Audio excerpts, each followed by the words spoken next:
नमस्कार, मैं फरीदा गजल। आप देख रहे हैं एक न्यूज़ 24। भारतीय नर्स निमिषा प्रिया को यमन में अगले हफ्ते फांसी की सजा दी जा सकती है। निमिषा के खिलाफ यह मामला 2017 में सामने आया था, जब उस पर यमन के एक नागरिक की हत्या का आरोप लगाया गया। निमिषा के परिवार का दावा है कि उसने यह काम आत्मरक्षा में किया, क्योंकि वह व्यक्ति उस पर अत्याचार करता था।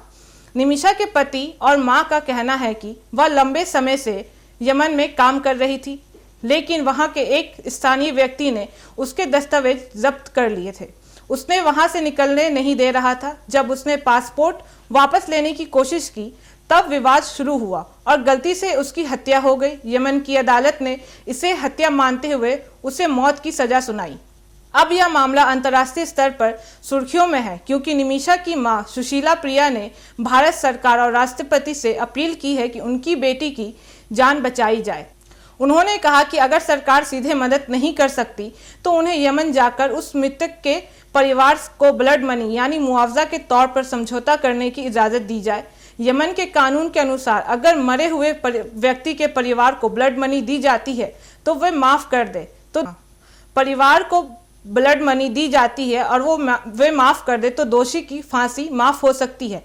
भारत सरकार की तरफ से इस मामले में राजनीतिक स्तर पर बातचीत चल रही है, लेकिन यमन की मौजूदा स्थिति और वहां की व्यवस्था के कारण फैसला जल्द नहीं आ रहा है। इस बीच भारत में कई संगठन और आम लोग भी सोशल मीडिया पर निमिषा को बचाने की अपील कर रहे हैं। यह मामला इसलिए भी संवेदनशील हो गया है क्योंकि यह न केवल एक भारतीय महिला की जान की सवाल है, बल्कि यह भी दिखाता है कि विदेशों में काम कर रहे भारतीयों की सुरक्षा और उनके अधिकार कितने असुरक्षित हो सकते हैं।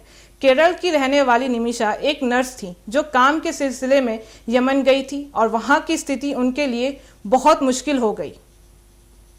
उनके परिवार का कहना है कि उन्होंने कभी सोचा भी नहीं था कि एक छोटी सी गलती या आत्मरक्षा का कदम उनकी बेटी को मौत के मुहाने पर खड़ा कर देगा। अब सुशीला प्रिया अपनी बेटी की जान बचाने के लिए हर संभव कोशिश कर रही हैं। वे यमन जाकर ब्लड मनी देने को लिए तैयार हैं, लेकिन उन्हें सरकार की इजाज़त की ज़रूरत है।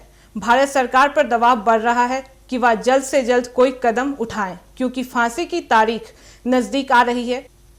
अगर यमन की अदालत ने समय रहते ब्लड मनी स्वीकार नहीं किया या माफ़ीनामा नहीं आया तो निमिषा की जान बचाना मुश्किल हो जाएगा। इस बीच कई मानवाधिकार संगठनों ने यमन सरकार से अपील की वे इस मामले को मानवीय दृष्टिकोण से देखें और निमिषा को दूसरी सजा दे ताकि उसकी जान बच सके।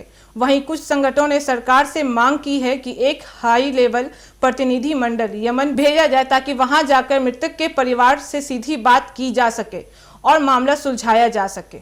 यह मामला विदेशों में काम कर रही भारतीय महिलाओं की स्थिति, उनके अधिकारों और उनके साथ होने वाले दुर्व्यवहार की सच्चाई को उजागर करता है। निमिषा की मां की अपील है अब आखिरी उम्मीद बन गई है, जिसमें वे भारत के प्रधानमंत्री और राष्ट्रपति से भावुक होकर कह रही हैं कि उनकी बेटी की जिंदगी एक गलती से ना खत्म हो, बल्कि उसे दूसरा मौका मिले।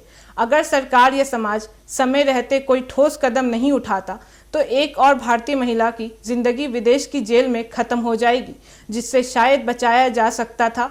ऐसी ही तमाम खबरों के लिए देखते रहें एक न्यूज़ 24। हर खबर सबसे पहले सबसे सटीक। वीडियो को लाइक करें, चैनल को सब्सक्राइब करें